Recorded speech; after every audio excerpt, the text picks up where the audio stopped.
Maupay na adlaw mga sangkay! I-share ko lang sa inyo kung paano ako magluto ng pork ribs sinigang. First, naglaga nga muna tayo ng gabi at ang pork ribs. At kapag lumambot na nga mga sangkay ang gabi, ayan, durugin natin siya. Feeling ko talaga hindi sinigang ang sinigang kapag hindi malapot ng dahil sa gabi. At nung lumambot na nga mga sangkay ang ating pork ribs, ayan, naglagay na po ako ng sinigang na gabi, garlic powder at paminta at konting patis. At sinunod ko na nga rin ang sitaw at ang siling green. At konting pakulo nga lang mga sangkay, ayan, sinunod ko na ang sibuyas at ang kangkong. Ito nga pala yung tinatawag kong sinigang na medyo kulang. Kasi nga, alam nyo na maraming gulay ang nawawala.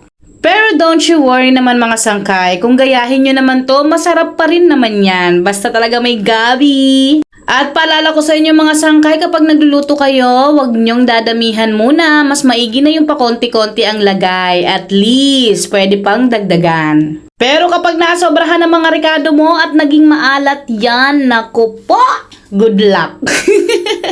O, kita nyo yan? Malapot-lapot? Naku, masarap igupin yan mga sangkay. Luto na mga sangkay, pangaon!